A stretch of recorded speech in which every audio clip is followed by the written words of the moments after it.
We still do 7 NUFC Matters show a week for free. But if you want to help support NUFC Matters, then there are a few ways of doing it. Hit the like button on each live broadcast and video. This helps the channel grow. Hit the subscribe button and select the all notifications bell so you don't miss a single show. If you want to help us financially, then you can join the channel using this button with the membership starting at $1.99 a month. Or you can drop us a donation in the chat using a super sticker. We're also looking for sponsors.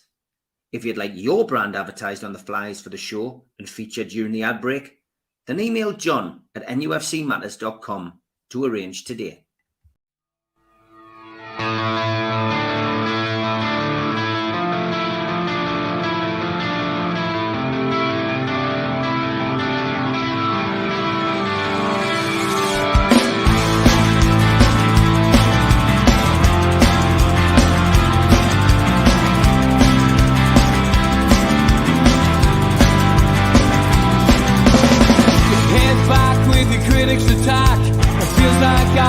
Talking to myself again, but it's the only way you're ever gonna learn. You look back and it's all in the past. I'm dwelling on the thoughts I cannot say to you. If I don't say the words that make... Good evening, welcome along to NUFC Matters with me, Steve Wraith. It is the Champions League show, and I'm delighted to welcome a Bundesliga writer. Ben, how are you, mate? Good to see you. Steve, hi, how are you? Good stuff. Great to speak about Champions League tonight. Yeah, well, it's great to speak to somebody as well who is the president of the Dortmund Fan Club London, a Bundesliga writer. You also write for 442, Gulf News, Brighton, August, amongst other things. But being president of the Dortmund Fan Club, forgive me, Ben, you don't sound German. Ja, wir können auch gerne auf Deutsch sprechen, wenn du möchtest. Ah, no, that's better. I hope that wasn't an insult. But listen, great to welcome you onto the channel, mate. And we've got an hour of Champions League chat. Melly Barnes might be joining us. I know he's out on father duty tonight. We do either a Premier League show or a Champions League show. But delighted to have you on. And I guess for our viewers, learn a little bit more about what we can expect from your team. And and have a chat about what you think about Newcastle. And you know, were you scratching your head when Newcastle were in the Champions League, because it's that long since we've been in it? But yeah, let's talk about the group of death first. Did it seem like a group of death to you? Because you know, you've got PSG in there, you've got yourselves, we have Milan of the AC variety, and we've got Newcastle United. And I guess maybe some of the fans of other clubs may be looking at Newcastle and going, well, don't know a great deal about them. Maybe that'll be the whipping boys. Or maybe they'll be looking at it going, actually, they're an unknown quantity. We better be careful about these boys. So what's your feeling on the group of death? Yeah, so firstly, thanks a lot again, Steve. Really great to be on the show with you tonight and to preview the Champions League tie. And just to clear up the German question, so my stepdad, who I grew up with, Erhard, he was from Dortmund. And so I started going to the Yellow Wall when I was about 11 years old. And I'm completely fluent in German and lived about 8 or 9 years in Dortmund itself. So Dortmund runs in my blood, if you like. And it's always an honor and a pleasure to be able to talk about the greatest football league in the world, the Bundesliga. So I'm hoping that you're going to be getting out to Dortmund yourself and checking out the Westfalenstadion, which is the proper name for the Borussia Dortmund Stadium, otherwise known as Signal Iduna Park. But yeah, the group of death, absolutely. Well, it's been astonishing so far. I mean, in terms of your win against PSG, I don't think anyone in the football world was expecting PSG to get thrashed with players like Ousmane Dembele, which we sold on to Barca for 130 million. I think, I've always rated Eddie Howe. I think he's an outstanding manager. He was doing wonderful work down at Bournemouth down there. I had the chance to interview Ryan Christie. As you mentioned, I'm a football writer as well, the Scotland international Bournemouth, and I also interviewed Max Aarons at Bournemouth as well, and who was a big buy, £12 million buy for the club. So obviously they've got big backers like yourselves, and it's impressive to see that you've basically done the right thing by, first of all, bringing on probably one of the most talented coaches, and secondly, building up a squad, which is, I think a lot of people expected Amanda Staveley and the Middle Eastern investors to invest in international stars. But I mean, in many ways, I think you've brought in some very, very sound players and not necessarily spent over the odds for what was expected. But I think, they're playing very attractive football. And I would say, in terms of the group of death, Milan and Dortmund really, really need to watch out, and PSG have already seen what's happened. So, I guess the question is, how far can Newcastle United go? And certainly we're on a back foot at the moment in respect of the match at St James's Park, I would say, to be fair. Look, it's fascinating for us. I think we go into this competition, basically with no trepidation, no nerves. We go into it to enjoy it. I'm speaking from the team's point of view, I think, as well as the supporters. It's a challenge. It's a new challenge, and I guess the big issue that we all felt we might have was squad size, and also the rotation of that squad.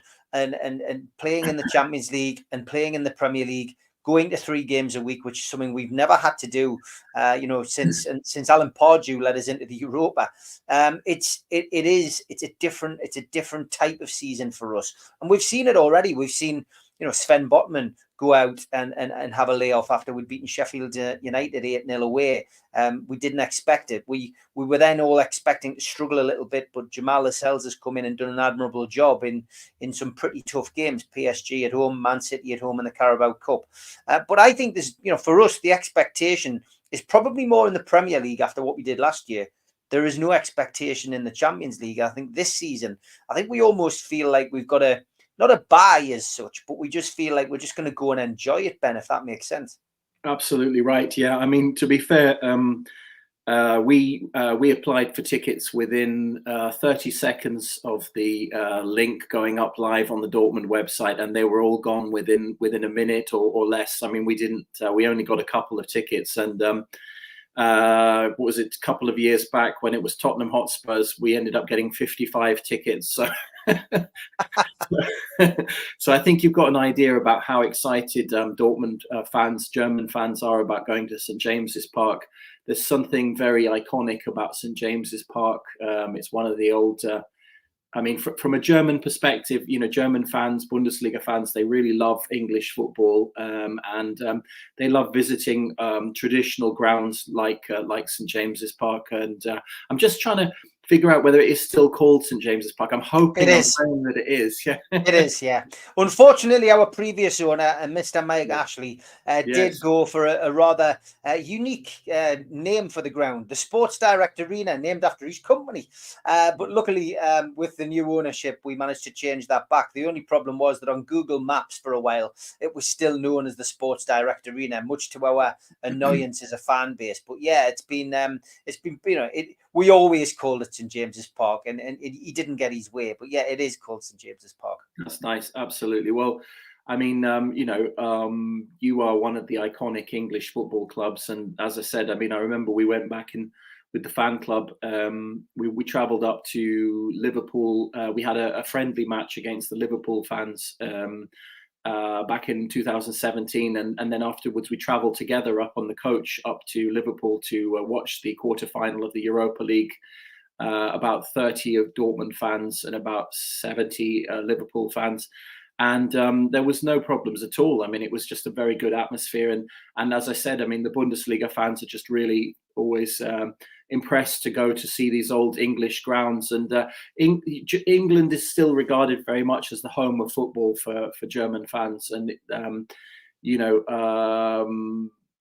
it's still a really exciting thing to come over. And they've always come over in very large numbers to watch when we played at Arsenal in the Champions League, when we played at Tottenham, and so on, Manchester City last season. So I think you can probably expect about 4,000, maybe 4,000 or so Dortmund fans. I'm not quite sure what the allocation is presently. I think it might be 8% of the ground. Is that right?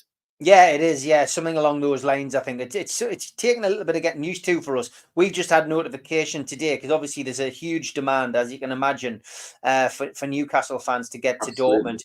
We have put an application in apparently for additional tickets, and it's been rejected by Dortmund. So Newcastle a bit disappointed, and we've all been watching the tickets. You know, the ticket countdown, if you like, on our website. We've got a terrible website at the football club. It's something which we speak about on here quite a lot, and it's the way that they're now balloting tickets and stuff. It's just been an absolute nightmare. You know, it really has. And Charlie Bennett put something out on Twitter today saying I've been told 900 Borussia Dortmund away tickets, roughly a quarter of the allocation, were reserved for corporate partners. There are whispers about another 2,000 tickets being given to Newcastle doing the rounds, but the club have yet to confirm. Well, the supporters club have come out today and said that is highly unlikely now. So I guess we'll just have to wait and see. We'll have to wait and see what happens. But yeah, from my perspective, there'll never be enough tickets, certainly for this first time back in the Champions League, Ben. Do you know what? You're going to absolutely love it in Dortmund. I mean, it's the same thing. I mean, I guess you know the Dortmund legend, the legendary Dortmund situation. It's all right. Yeah. Hi, Melly. Welcome. Hello, lad. Sorry I'm late. Don't worry, mate. Don't worry. Go on, Ben. Yeah, nice one. How are you doing, mate? I'm very good, thank you.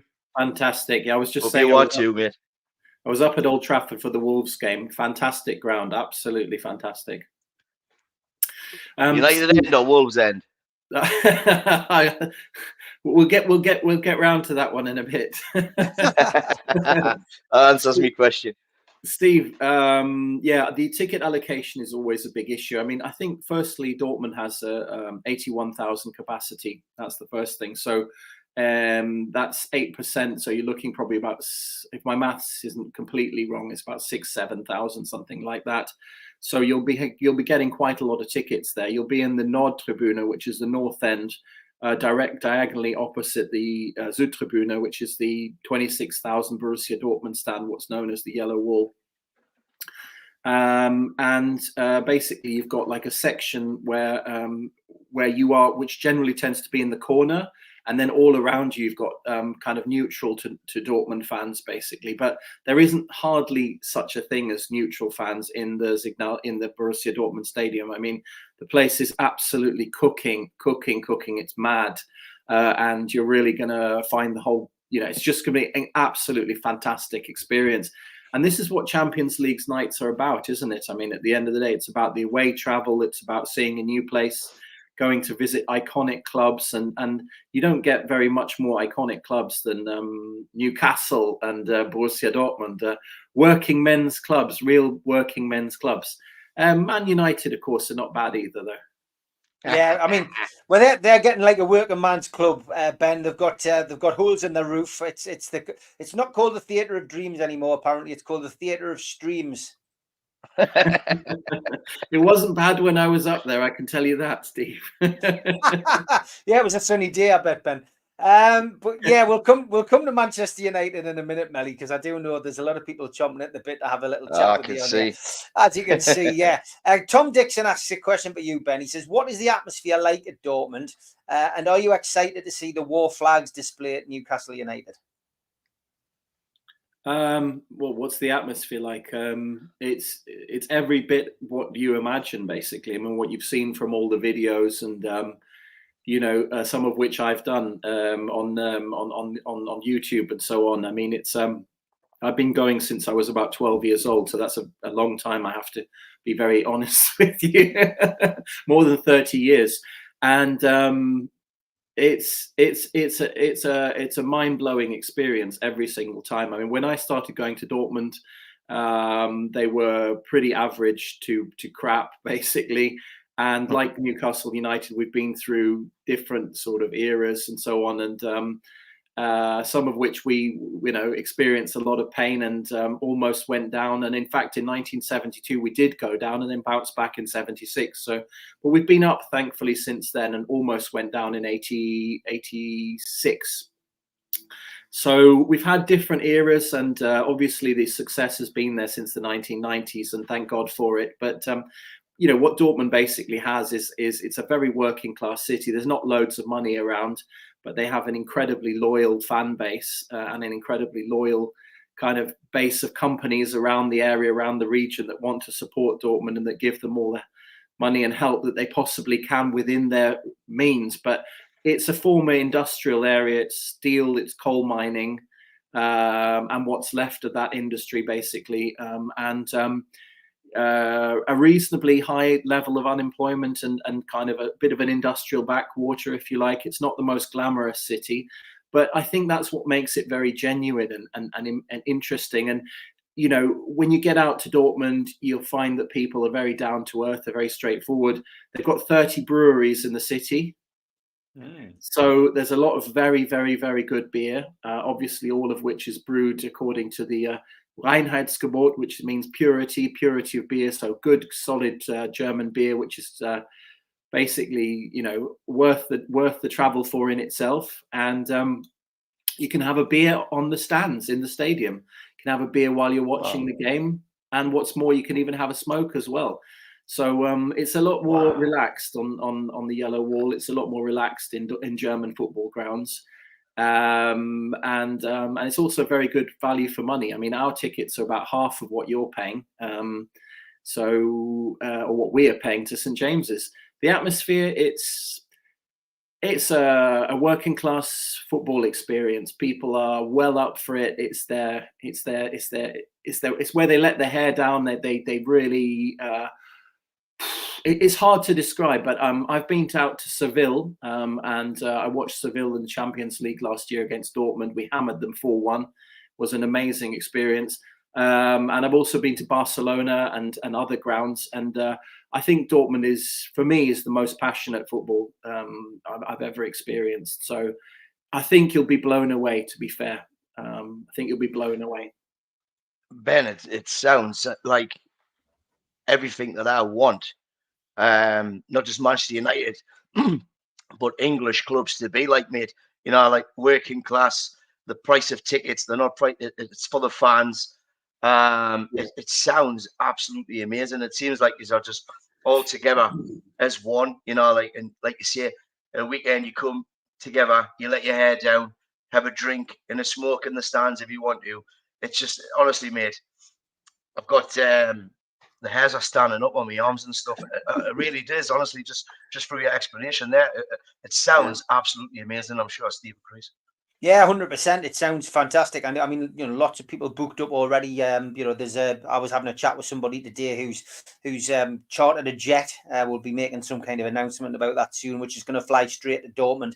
I know there's lots of people going to Dusseldorf, of course. Lots of McFadyean pet fans are going to try and find the hut, Ben, and try to find the bar that Oz, Neville, and the lads used to drink in. But yeah, I mean, I'll try and find it for you. That's what that's what it's all about. You know, the Champions League games, especially European games, it's about going away and sampling the other cultures and being able to go out and enjoy stuff. Is there a particular area that Newcastle fans will be sent to? I mean, obviously that I've noticed that the Newcastle United Supporters Club and the Trust are putting out various areas. There'll be an area that's reserved for Newcastle fans, I presume. Do you know what? I was just going to say, Roger, when I was up at my first ever match at Old Trafford against Wolves, I took a couple of guys up there they were visiting academics from Africa, and they were mad up for going for Old Trafford because they're just massive Man U fans. There's some crazy Man U fans out in places like Africa, and they just literally, it was like a dream come true. They were like, "Oh, we're coming over for a conference," and I was like, "Well, what's your favorite football team?" And they were like, we want to go to Old Trafford. And I wrote to the foundation and they gave us 4 tickets. And I was absolutely blown away with the hospitality at Man United. So to be honest with you, yeah, Dortmund is a fantastic stadium, Westfalenstadion, and it's a real football city. It's a real working class football city. And the tickets are very fairly priced. The beer is fairly priced and the atmosphere is cooking. So I think, you know, you won't be disappointed at all. But I was impressed with Old Trafford as well. There's a lot of football history there. much as there is at St James's. And obviously, you know, very excited to go up to see Newcastle as well.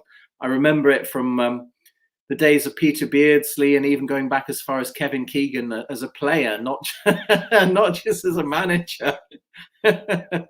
So yeah, it's fantastic. In terms of Dusseldorf, yeah, you can fly to Dusseldorf, Cologne, and also Dortmund itself.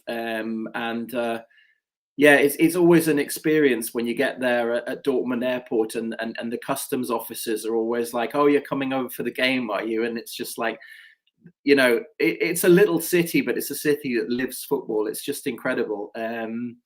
But in terms of areas, well, I mean, to be fair, you know, the Nord Tribune, which is, as I said, is the stand where the away fans go, that's where you'll be. And in terms of the city, I think, to be honest, what we've always seen over the years when the Hoops came over, Celtic, they've come over a couple of times. And also, as I said, the Man City fans last season, is that they tend to go to the Alte Markt, which is like the marketplace in the square. And there's a pub there called Venker's. If you go in have a look on the right-hand side, you'll see a Japan International shirt, which was Shinji Kagawa's, which I donated to the bar as well, lads. So Fantastic. There has been a friendly that you played this season as well, Ben. If I remember rightly, it was in July, and the score was Manchester United 2, Borussia Dortmund 3. Yeah, that's right. Yeah, we that did. Was my B team. Hold on, Nelly. Hold on. Lindelof. Oh, he's got the stats. Look at him. Maguire, Casemiro, McTominay, Ericsson. Yeah, there's a few players in there. Sancho. Yeah, a few players there who, and then obviously. How many of them start? You had one. Onana, your star goalkeeper came on. That's why we got beat 3-2 then. Fernandes, Rashford, they all played the part. It was a typical friendly, but yeah, I mean, a good result there, Ben. A good result for Dortmund. Yeah, I think we beat them in the ICC Cup in China 2 seasons ago as well. But to be fair, we also beat Manchester City. So dare I say that, Roger? Dare I say the word Man City? Yeah, Melly, Man City. It's okay. Mike Stewart asks a question. Move on. Who do you think will make it out of the group then, Ben? Well, obviously, as a Borussia Dortmund fan, and I mean, for me, it's all about Bundesliga. I mean, I write about Bundesliga every single day, and I also host the Dortmund Fan Club London podcast as well. Yeah, I mean, I'm always thinking black and yellow, but at the end of the day, I have to be quite realistic and say that we would normally be expecting PSG to be right up there and Dortmund perhaps in second place. But I think it's between us and Newcastle United at the end of the day, to be honest. I really can't see much beyond that. And yeah, it's between us and yourselves. And I think it very much, this tie away at St James's and also your tie in Dortmund are very, very decisive. And if we can pick up a point in Newcastle and a couple of points in Dortmund, 3 points in Dortmund, then I think we've got a good chance. But we haven't done ourselves any favours so far.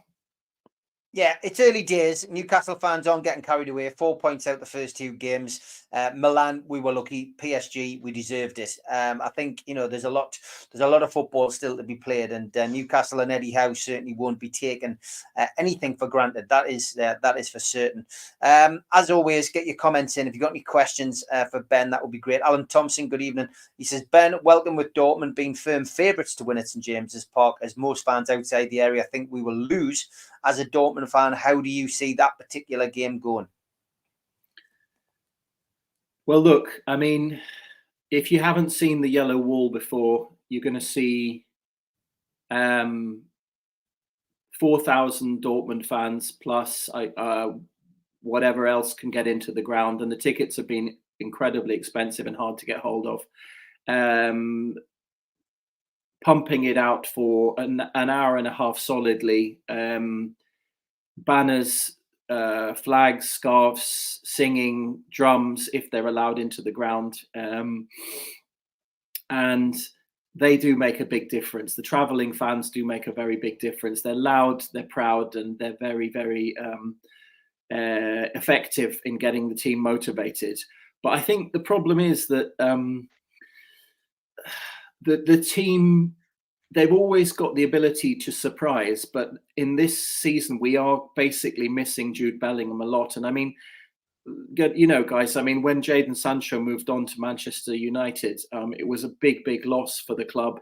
And likewise, losing Jude Bellingham has been a massive loss to the club. And so there is a bit of a problem at the moment, I would say, in the centre of midfield with Julian Brandt, the Germany international, is trying to fill very bravely. Outstanding player, outstanding young player. But, you know, at the end of the day, we really need Felix Nemetcha, who they brought in from Wolfsburg, to start to help to fill that gap in the centre of midfield. And also, I think the other issue is that in terms of defensive midfield as well, it also depends on what kind of form our current captain, former Liverpool player Emre Can, is in. So I think what you can find generally is that we've got a very solid back line, an outstanding goalkeeper, which obviously a lot of clubs in the Premier League, including Chelsea, have been looking at Gregor Kobel, the Swiss international. It very much depends on the form that Adeyemi is in, the Germany international young striker, 21 years old.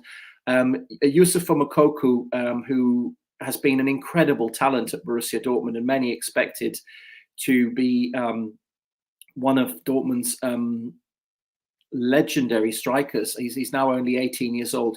He's literally scored 5 goals for Germany under 21s in the past week. So it's pretty clear that Moukoko's going in good form. But I think Sebastian Haller, our main striker, who you probably remember from West Ham United, who was fairly average, to be honest, at West Ham. I think he's having a very bad season so far. I mean, it's early days. I think we're eight games into the season, and he's having a pretty bad season so far. Daniel Marlin, again, the other striker, he's pretty decent, but he's very much from game to game. It kind of very much depends on his form. So it's very, very hard to say which Dortmund you're going to see. Basically, you know, football, as you know, is a highly analytical game, and certainly Edin Terzic, who knows the Premier League pretty well. He was the assistant manager at West Ham United and for a couple of years, and he certainly knows the Premier League pretty well. So I think we'll be well prepared for this game. But at the end of the day, that PSG game is that really, I think, has put us on a back foot for the moment. So I'm not sure we're expecting too much from the game, to be fair. But a point we'd certainly be very, very happy with. Yeah, I mean, you've seen both teams, Melly. You watch a bit of football. You don't just watch Manchester United. You know, you probably watched the friendly, I would imagine. It's difficult to judge from friendlies, but Dortmund and German teams in general, how do you think Newcastle's going to cope with that? I just have a feeling that it's going to be very much like a Premier League game against Dortmund for Newcastle. And I think Newcastle prepare correctly and prepare properly for this. I think they've got a good chance of getting, you know, at least 3 points at home and hopefully then going away and getting something across there. I do think it's going to be very similar. What's your thoughts, Melly?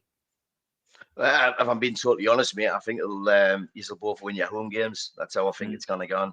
Mm-hmm. I think you'll beat them at St James's and they'll beat you at their home ground, which isn't a bad result for you both, really, if Milan and PSG draw their 2 games, because going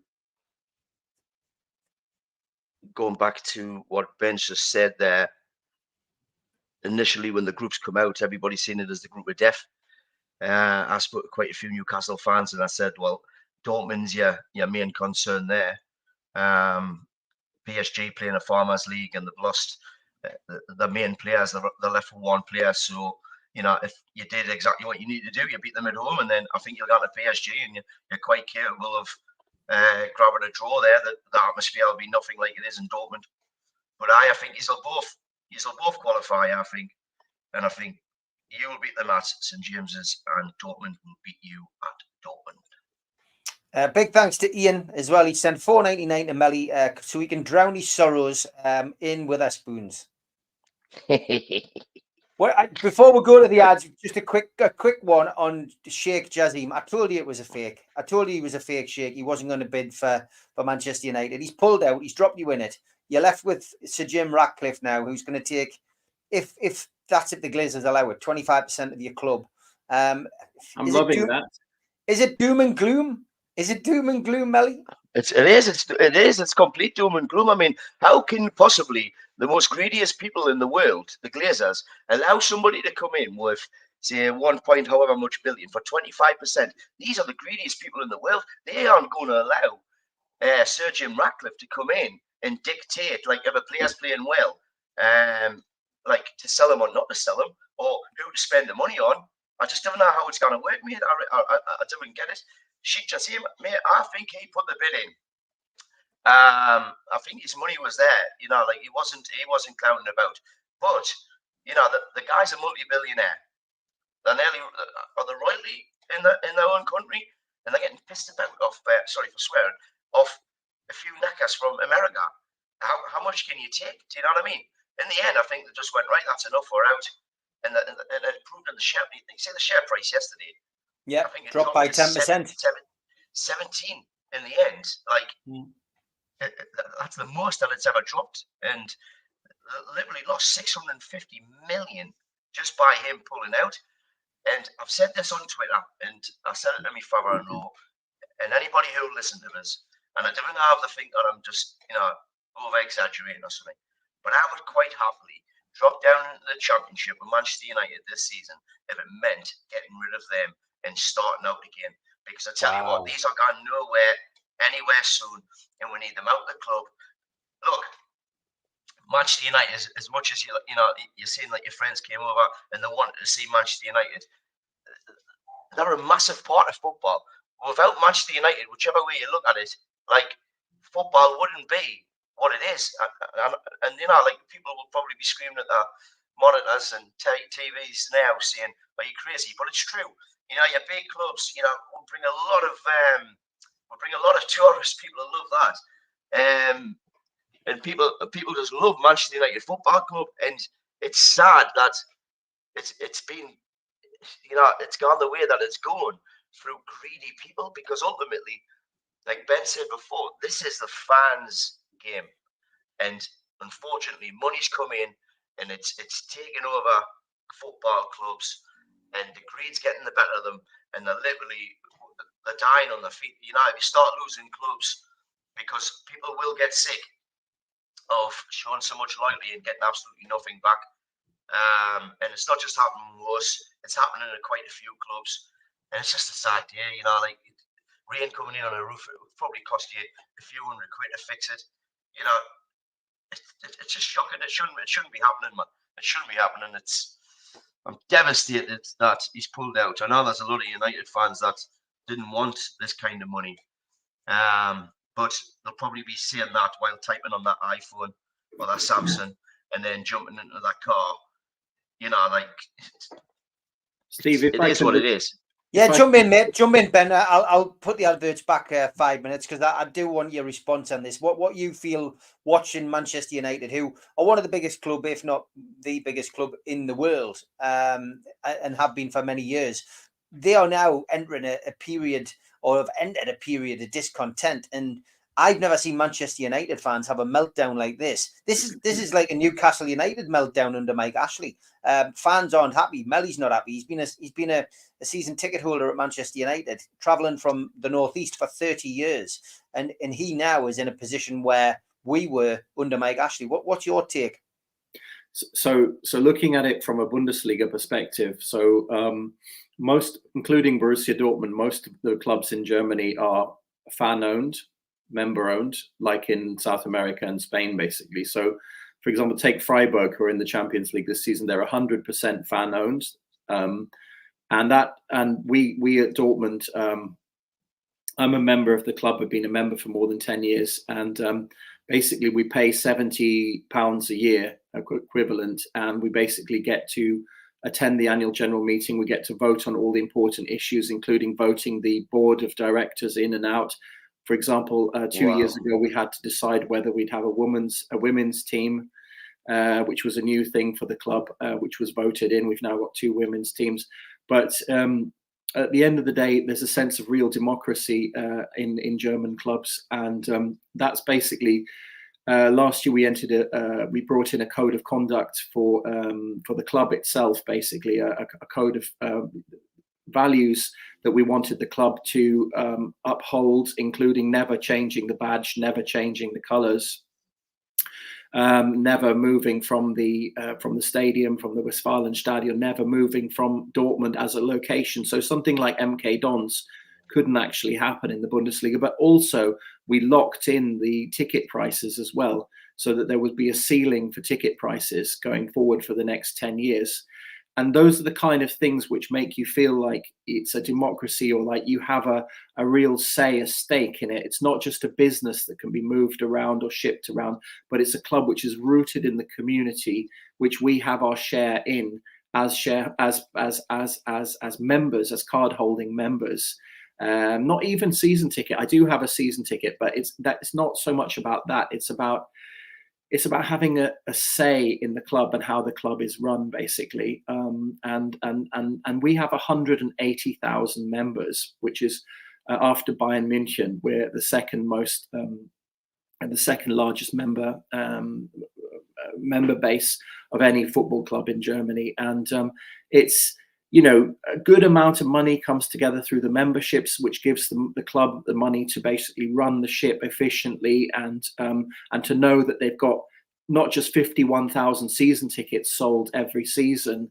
You can't get a season ticket for love or money, but it's also that membership base, and also, as I said, the corporate, the very large base of small to medium-sized companies, which companies of up to 250 employees, SMEs, the traditional small businesses that support Dortmund, of which Dortmund has about 1,000 companies, which are just little companies, some of them very small, who support the company, who support the club.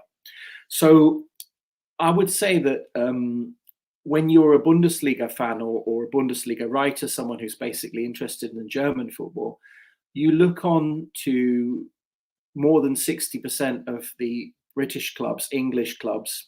I mean, I'm based in England, obviously in Portsmouth, and you say, how is it possible that the people's game, the traditional working man's football, that these big football clubs could basically be moved from one investor to the other and just simply moved around?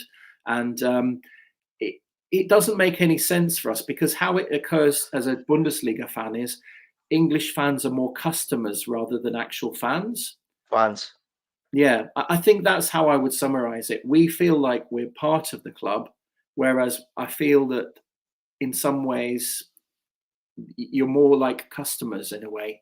It's not any disrespect to English fans, but I just feel that is the key difference, because we pay little for our season tickets are like £300 a year, which you contrast that with Fulham or Arsenal, which are like, up to £2,000. I think the average in the Premier League is about £1,900, £900, something like that.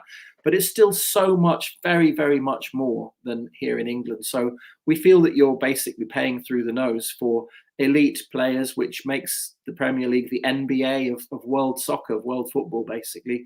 And it's thrilling to watch it. I mean, I'm happy to watch it, the Premier League, but I'm definitely more of a Bundesliga fan, simply because I feel I have more of a stake in it. I feel I have more of a personal, stake in it by being a club member.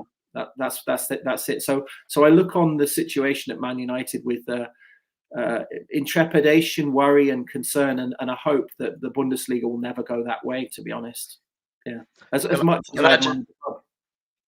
Sorry, can I just say, Steve, I've seen a couple of comments coming along the bottom there, and they're on about the Glazers and the money, and they're backing every manager that they get. Like, these people need to realise that Manchester United, they earn quite a lot of money in revenue every year, and that money is what is spent on these players, these shirt signings, should we say, shirt sellers. I've put more money into Manchester United than the Glazers ever had. They actually bought the club on a loan, which shouldn't be allowed. So yeah, look, it might look like they're supporting the manager and we're spending billions, but ultimately we're not. We are, but they aren't, should I say. So look, I'm not totally against Sir Jim Ratcliffe, and it's not all about money. I'd rather just have everything working right. Whereas, like, you can liaise with telephone staff, and you get to the ground, you treat like a fan and not sheep. You know, that kind of thing matters to me. Do you know what I mean? And then the rest will fall into place, because at the minute it's rotten at the top and it's falling down into the pitch. And even in the fan base, we're totally split. They're splitting the fans. You know, they've got arguing amongst each other, which is a bit like what like governments do it. Everybody does it. But it shouldn't happen in football, because this is our game. It's not theirs. It's not, but unfortunately, business has took over, money's took over the world.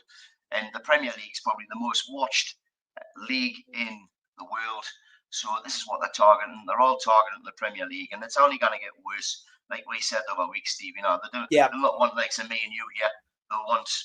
No, they're trying to gentrify the game already with tickets, ticket checks and stuff like that. It's a nightmare. It's a nightmare. It really is. And it's not a pleasant situation in England. They are trying to change things, and they're not changing it for the better. Got to move on. We've only got 20 minutes left. Eddie sorry though, just go on then. Just quickly, Martin Gallen there. Who tell you that Melly's been gone for 30 years, right? So I don't know if you can see this, can you? You see little Melly there? Yeah. Manchester United, Ellington Reds, age 12. Proofs in the pudding, Martin. I'm not a glory hunter like you. You've already just started supporting Newcastle City on the Champions League, man. Classic. Eddie says, we're planning a family holiday in Germany for the Euros next year, Ben. Are the grounds family orientated? Apologies for moving away from the Champions League. No, absolutely. I share your tears, Belly. I completely, Man U's a classic English football club that deserve to be up there. And I have to say, the Germans were not that impressed with Ralf Rangnick getting shafted like that. But you do realise that he's the doyen. He's the legendary. Well, everybody called him, and he turned out he was right. You had a big man there. You had a very big man there. Look, I mean, at the end of the day,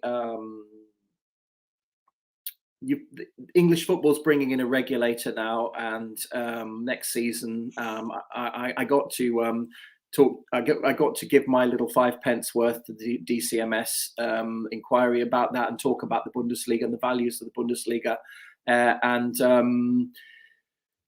It's a very different scenario. It's a very different situation. It's quite similar, more similar, I would say, to English football in the 1990s and so on, early 90s, before Sky, perhaps before the Premier League, I would say, in some ways. And I think, money makes the world go round, as they say. And to be fair, I think the Americans have done an incredible job of professionalizing sport, and also widening access, and also the merchandise in the States is incredible. I went over to watch an NBA game not too long ago between the Miami Heat and the Portland Trail Blazers, and the whole experience is getting more similar to what you're seeing now at clubs like Tottenham Hotspurs and so on, in terms of just an incredible atmosphere in the stadium, and also incredible sort of all-round experience of good food, good beers, and so on.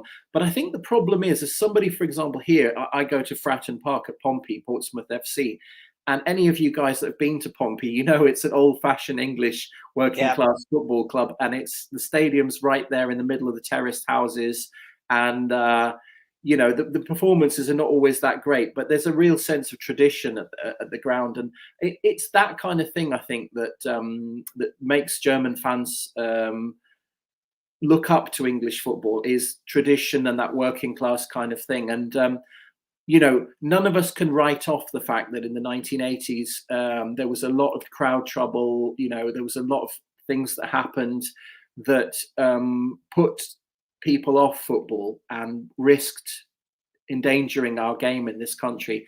And so I think in some ways the evolution of the English game and the English stadium atmosphere has been a natural process, and almost because at the end of the day, it has to be a safe environment for everyone. And so I do understand in some ways what has happened. But at the same note, I think that bringing in the standing terraces at Shrewsbury Town or at Celtic and so on is also a very important innovation for the English game, and also one of trust as well, where basically we're being trusted again to stand and to sing and to create our classic kind of football atmosphere. But I have to tell you, Melly, that when I was at Manchester United at Old Trafford, I saw these kind of legion armies of stewards that would sort of stand up, stand down. We were in the front row because we got tickets from the foundation, but they were just kind of like in your face the whole time. There was just like stewards, armies of them dressed in these like orange jackets, like absolutely everywhere. And you don't see that really in German football so much. So basically, it's a very controlled atmosphere. Coming back to the question, I'm not quite sure.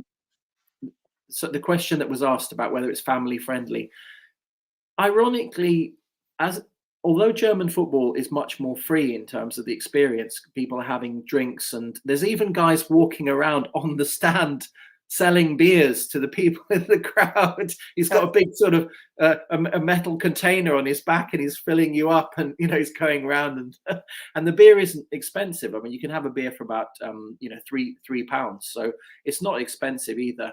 But I think one of the things about German football is people tend to eat a lot of food. So you're having some food, you're having some bratwurst, sausage, or currywurst, pommes, chips, having your beers and stuff. And the really good thing about it is that it's not expensive. It's a very kind of, it is exactly that. It's a family-oriented kind of experience. And Dortmund in particular, you get older people, you get younger people, you'll get, disabled people, get people who are well off, because you're not paying that much for the tickets. So at the end of the day, yes, I would say it's an entirely family-oriented sort of experience. But on the same note, it's also a highly, highly passionate one as well, where basically the fans are in the fans section, the ultras section. You will experience a ferocity of support, which is second to none in the world, I would say. So Bundesliga has it all, and that's why I love it, basically. It's not expensive, and it's just a really, really good experience all round. So in terms of the Euros, I was at World Cup 2006 in Germany, like many of us probably, supporting the Three Lions. Had a great time, and Germany displayed itself in its best possible way, very hospitable, and a really, really, really good experience. And although the German team wasn't that good, I can't remember the England team being that good either. I think, to be fair, that England will probably do quite well, and your listener there is going to have a very, very good time. So, yeah, if he wants any tips as to where to stay, what to do, get on to me, and I'll see how I can help. Get onto the Dortmund Fan Club London. Yeah, on X, formerly known as Twitter. When will we ever stop saying that?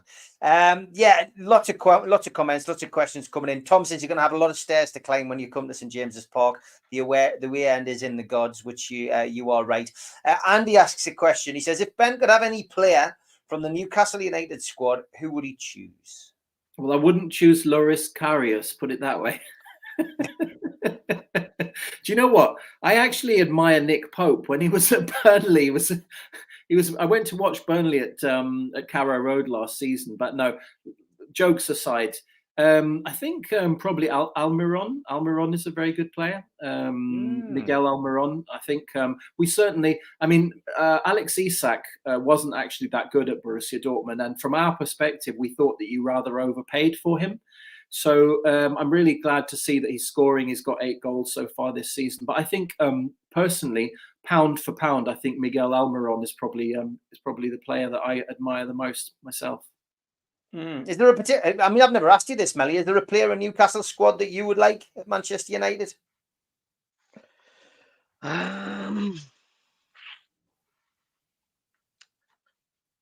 Probably.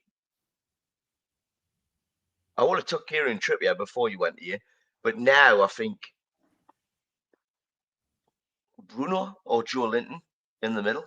I just think they both offer totally different things, but on their day they're unplayable.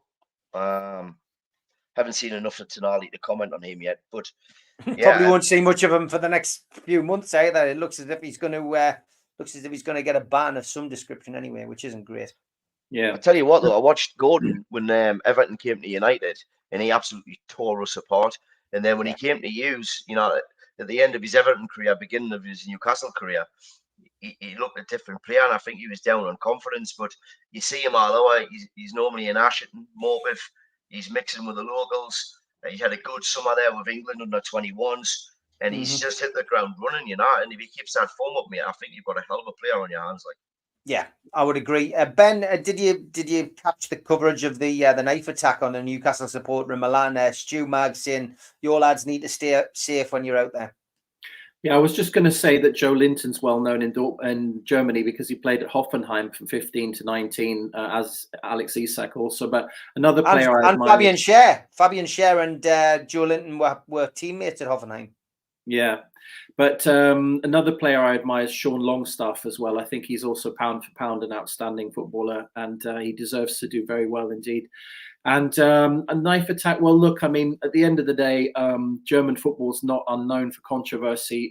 You don't very often see the kind of sad thing that we saw yesterday happening in the Sweden game, which, you know, our thoughts obviously go out to the families of the Swedish fans, and likewise, it was incredibly sad to see that that somebody was attacked in Milan. We had I went a couple of years ago. I went over to Arsenal against Napoli, and the Napoli fans absolutely trashed the area around Highbury, smashed up some pretty decent cafes and so on. And I was living in London at the time, and Italian fans, you know, I mean, at the end of the day, you know, I wouldn't want to trash anybody, but I think you'll find that the security in Germany is very good, and also that you know, apart from being incredibly vociferous and powerful support, basically there's very little animosity between. I can't see very much animosity in that way, but what you get at Dortmund is more of the sort of you know, they do the fireworks, the pyros. You probably see a massive choreography, and yeah, I mean, I wouldn't necessarily say wear the black and white walking around the town, but on the other hand, it's a pretty welcoming city, Dortmund. As I said, it's a very working class city, and people are, you know, they're always glad to see the big Champions League nights and so on. And Newcastle United would be one of the more classic clubs that we haven't seen in Dortmund for a very, very long time. And people will be very excited to have you over there, and just hope you leave the points, to be honest. Yeah, lots of comments coming in. We're not going to get through them all. The news breaking isn't football related news, but there is news relating the Stack, which looks set to get the go ahead as the police have dropped objections. That's the new fan area, which is going to be developed on Strawberry Place. So unfortunately, I don't think that'll be ready for the Dortmund game, but should be ready, I would imagine, for the Christmas period. So that will be interesting. Davy Porter says, lads, no ban for Tonali. It was for poker and blackjack. All is good. But we'll have to wait and see. You know, one of the players this afternoon has received a 7-year ban. And a 7-month ban. So we will wait and see what happens with Tonali. We'll comment on that when we get some kind of news through. Big threats then. Who should we be looking at, Ben, in the Dortmund team? Who's the biggest threat to Newcastle in the first game? I'm just waiting for the advert break, to be honest. Well, we've only got 5 minutes left, and because we're all three of us are good talkers, we're going to do it at the end of the show now. It's got 5 minutes left. Let's look ahead to the game. Yeah, you're well up for the Bundesliga. You're excited. I can see Melly's there. She's excited to get out to Germany as well, and hopefully we'll all meet up at the Euros, lads, and with the Three Lions. Fantastic. Well, look, I mean, starting off with injuries, Dortmund currently doesn't have very many injuries. The only big player that's currently injured is Thomas Meunier, who some may know, Belgian international defender. But basically, in terms of players to look out for, Nicholas Füllkrug, who's the new striker that's just been bought from Werder Bremen. He scored for Germany in the international against USA. And he's on good form. He's new to the club. He's just arrived this summer. As I mentioned before, Gregor Kobel, the goalkeeper, he's an outstanding stopper at the back, as is the back line is basically very solid at the moment with Mats Hummels. I think many of you know. He's Schlotterbeck, I think is the world-class player in Dortmund's lineup right now, and also Julian Brandt, as I said, is the key player in centre of midfield.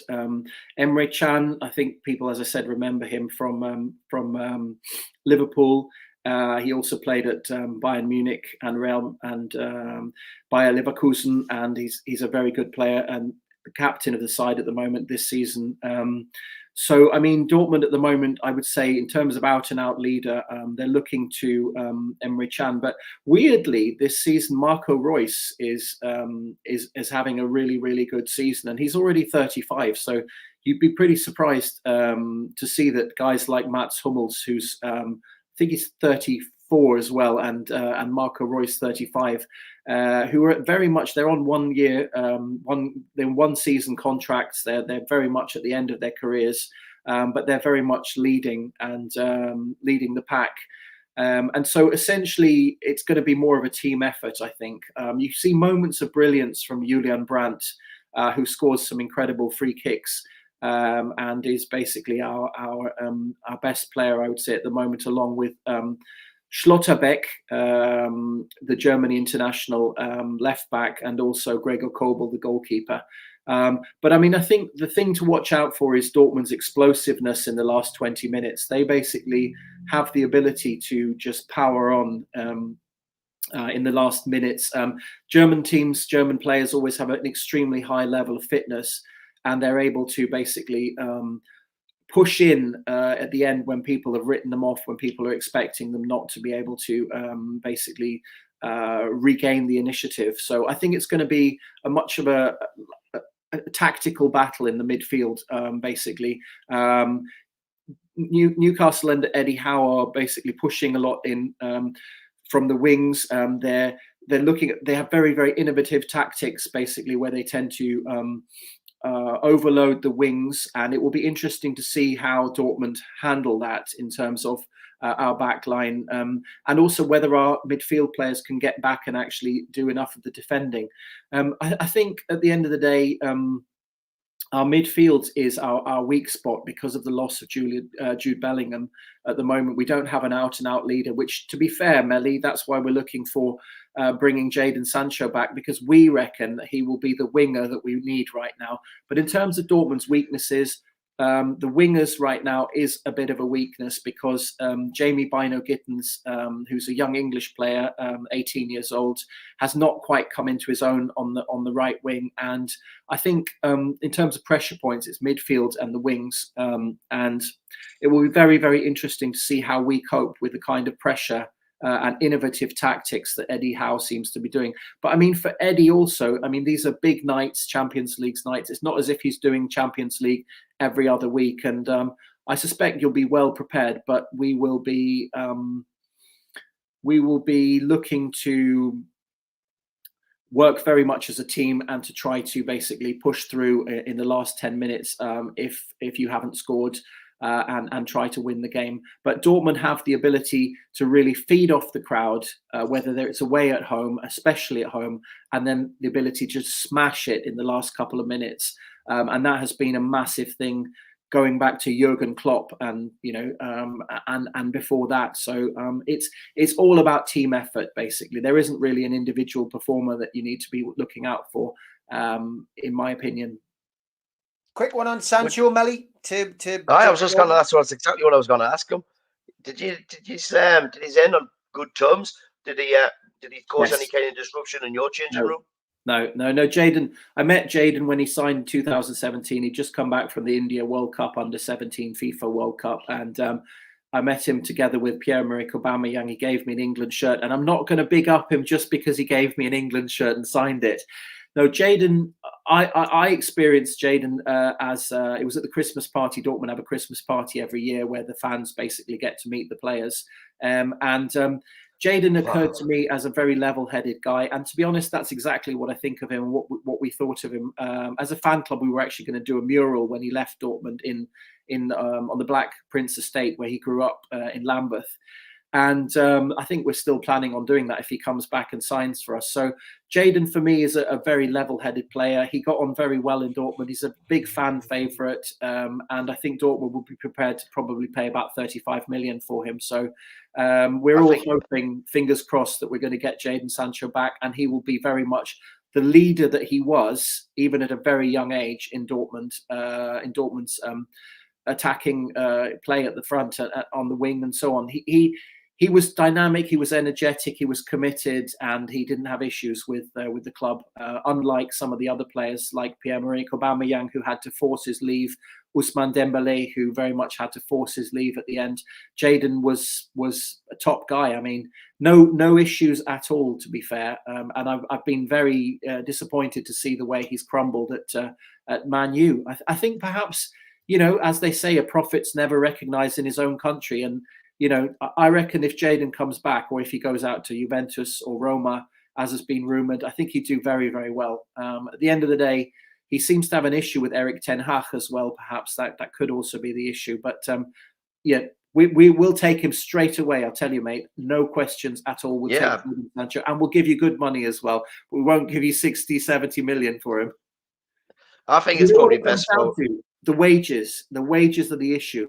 Dortmund has a wage cap of 15 million. Niklas Süle, who you may remember from Bayern München, he's on the highest wages, and that's because he came on a free to the club, and that was a one-off thing. Only other player to earn anything near that has been Marco Reus, who's the absolute, you know, local legend at the club in recent years, and stellar performer. So it comes down to the money that Jadon Sancho, if Jayden wants to get back in the swing of things, he'll be welcome. He'll be back in the first 11 at Dortmund, and he'll be earning good money, but he certainly will not be earning nearly half as what he's earning at Manchester United. And that's the trouble. I've seen the question come up again, Steve. Players that come to United and we seem to break them, but it's not. It's the money that they're given first off and first most. You know, you pay for that. You're giving some kids 250 quid. You're paying that. You, the fans, are paying those wages, mate. Yeah, no, but what can you do though? They've got you over a barrel. You love a club. You're gonna pay the money to watch them, aren't you? So you know, it's down to them getting paid stupid money, and everybody in the look telling them the best thing since sliced bread, and then playing at Manchester United Football Club, where every little team, again, a comment earlier, all the little teams we're their finals still, even though we haven't won the league for however many years, and we're still coming to Old Trafford, and that's their cup final, and they perform. And every team plays better against Manchester United than, say, for instance, Burnley come to Manchester United. They'll have the best game they've ever had for a while. But take Burnley down to Stoke or wherever, and they'll drop back to being the Burnley that they are. It's a known fact, you know. So everybody puts more effort into beating Manchester United, and some players can handle it, and some players cannot. And then with a little bit of criticism or a little bit of dressing room shenanigans, you know, it doesn't take long to start dropping in form, and you know, being in the wrong place, and then you're going home, and before you know it, you're Marcus Rashford. You know, 2 years ago he had that dip, and that was because he'd fell out with his partner, and apparently every time he falls out with his partner, it affects him on the pitch, and it's seen. Apparently this year again, it's happened again, and it's shown. You know, like he was in Las Vegas and here and there, and you know, just before the season started, and it's shown in his form. I think these players who are getting paid £250,000 a week, and then getting told off everybody around them, because when you meet them, these people, they're not going to go and look, you need to do this better, you need to do that. They'll be saying, they'll just be pleased to be in their presence, and they'll be like, oh no, you're the best. So they're constantly being told that they're the best, and like everybody else is wrong and you're right. So it's just, I think he'd probably be better off going to Germany, back to Germany. He knows German football inside out. He did well, like you say, he did well. I was under the illusion that there'd been a fallout, which had prompted him to move. But if you're saying I wasn't, then I wasn't. But I wish him well. Like I really wanted Jayden to do well. More so because he came from, he was in City's academy, and I just wanted him to prove them wrong. Yeah, I like your thinking there, Melly. I like your thinking. I think that is an issue, and Dortmund have done well out of players that they bought from academies such as Jude Bellingham as well, and also Jamie Bino-Gittens, who's currently on the radar at Arsenal as well. And I think he'll probably do very well. He'll probably make it to the England team as well. But at the end of the day, I mean, look, guys, we can't really knock Jayden. I mean, incredible in terms of getting into the England side and so on. And, he will be absolutely gutted to not get into the European Championship side. And so he's looking for first team football. He's got to move. And I think he'll get it as well. So at the end of the day, there's a lot of clubs out there. Roma are one, Juventus are another, that are looking at Jadon Sancho as an option. And I don't think he's going to hang around for long if he's not wanted. Apparently, Tonali's put 30 quid on him joining Juventus. Well, the news on that is that his gambling hearing at the Federal Prosecutor's Office in Turin is drawn to a close. It lasted around about 2 hours. We've had no confirmation about any punishment yet, so we will deal with that on tomorrow night's show. And great to see everybody in the chat. Thanks to everybody for your comments and your questions. Geordie Toombalay says, you've never been so quiet. Well, it's a caliber of guests we've had. Ben, I want to thank you for reaching out, mate. Wonderful. And just let people know where they can find you, mate, because people do like to follow people off this show, and I think they'll be more than interested in keeping an eye on your work. Where can people read your work, and where can people find you? Well, if you just Google my name, Ben McFadyean, you can see quite a lot of articles on there. Some YouTube. I've got a YouTube channel as well. And I think I would encourage you, if you want to get to know the Bundesliga and you want to get to know Dortmund, to go to the Dortmund Fan Club London podcast and basically just listen to some of our approaching 100 episodes that we've got on there, which mostly are interviews with English-speaking former players of Borussia Dortmund, and also some coaches as well, some well-known names in there. And some entertaining shows. We talk about Bundesliga football culture. We talk about ticket prices. We interview players and talk about their careers and their history, their experience over in Germany. And also we get fans as well from Germany and England, just contrasting and comparing basically the experience of Bundesliga versus Premier League. I'm never going to knock the Premier League, but at the end of the day, you pay for what you get, and you pay a lot less in Germany. And at the end of the day, what can I say? Basically, we love the Bundesliga. It may be a bit of a farmers' league, as you say, Bayern München winning it all, Bayern being the Manchester United of Germany. But Melly, the problem is you are Man U. There's only one Man U on this planet, and you're just too spoilt in terms of you've had so many wins, you've had so many titles. I was watching the replay of the Premier League. The football's been here a lot longer than the Premier League, We the German Bundesliga do not expect to be the Premier League, but Borussia Dortmund, I tell you, Steve, mate, you let me know your experience when you come back from Dortmund. You tell me whether that wasn't the dog's bollocks, as they say on Tyneside. That is a really good football experience, and we're looking forward to coming up to St James's Park. This is lads, this is what we all love. This is European nights, and it's just an honour and a pleasure to be going up to St James's, and I'm sure you're feeling the same about coming out to the Westfalenstadion in Dortmund. And let's see, mate. Let's see what turns out. How it. I know you're looking for a football match as well. You mentioned it at the top of the show about you playing Liverpool supporters, and you are looking for a game of some description. So yeah. If anybody's out there who fancies a game of football against the Dortmund boys, I can certainly put you in touch with Ben, and you can get that game underway. Melly, you've got a bit of a race foot on you, haven't you? You scored at the stadium. Right? What age is it like, Ben? Oh yeah, we've got an 11-a-side team. We've played against a lot of different fan clubs, and last year. What age though do they range from? The players are between 20 and 45 basically, and we played the Chelsea boys last season. We beat them 3-0 in London, and then the Chelsea Football Club took us down and did a stadium tour with us, and they actually did a cup presentation, and fortunately Dortmund Fan Club London won it, so we were really thrilled. And we actually have written to Newcastle to ask them whether they do something similar, so we can raise some money for kids in South Africa, a project called Borussia Commondale out there. But so far we I haven't. could definitely get a team involved, like, and I mean, I'll put a black and white strip on for a day, like, if you want. Hey! As long as it hasn't got Melly, Ice Cellar on the front. You sound like you're from Tyne side, mate. How do you end up supporting Man United? Oh, it's a long story. Going back on Steve's podcast, I must get asked this question 5 times a day. I'm going to start having a dictaphone on and just press and play. We'll cover it. We will cover it the next time, Ben. Ben, will you come? Will you come back? It's your dad. He's from Manchester. Would you come back on, Ben? After the? Do you fancy coming back on after the game? We'll get you back on, have a chat. Well, don't you forget, Steve, you're on our show next week previewing the Champions League, and we're looking forward to hearing some more about the best players to watch out for, and also what the Newcastle fans are going to bring to Dortmund, how they're going to rock Dortmund. Yeah, it's thrilling. Yeah, love to come back on, and thanks a lot for the comments. Thanks a lot for the questions, and also enjoy the European Championships. I see Scotland are qualified, and I'm hoping that England are going to follow them with a win against Italy. Yeah, well done, Scotland. Well done, John Carver, former Newcastle United manager and player, of course. And more breaking news. It's football season starting to pick up again after the international break. Mike Williamson, the Gateshead manager, former Newcastle United player, has taken the MK Dons job. Ian Watson is going to go with him. That's a big blow for Gateshead. They've done an incredible job at Gateshead, and brilliant results, brilliant style of play. That's going to be a big blow to our neighbours, our non-league neighbours. So that's another little bit of breaking news. But okay, folks, fantastic. Melly, great to have you on as always, mate.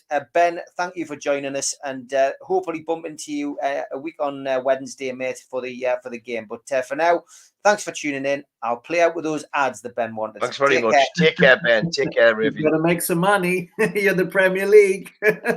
Take care, boys. A big thanks to all our sponsors. Skips and Bins. Telephone 0800 25 45 25 3. Email inquiries at skipsandbins.com. Website skipsandbins.com. Easy contract free and pay-as-you-go waste collection. Thanks to Mr. Vicky's Sauces, handmade in Cumbria.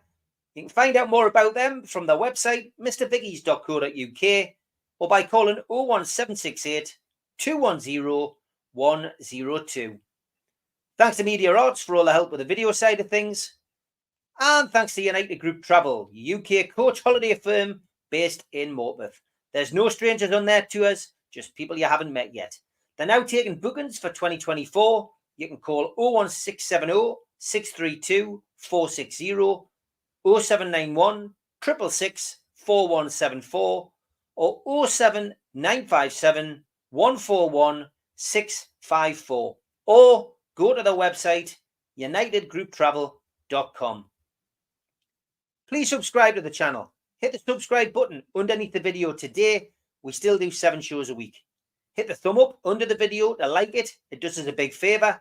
Click share to share to your other social media and let people know about NUFC matters. We're also a podcast. You can find us on iTunes, Spotify, and other podcast providers. If you want to help the show financially, you can take out a £25 one-off membership. You get a scarf, a pen, a cup, and a membership card. How do you get it? Go to nufcmatters.com, look for membership. If you've got a smartphone, then put your smartphone over the QR code and it will take you straight to that section on the website. We also support the food bank on this channel.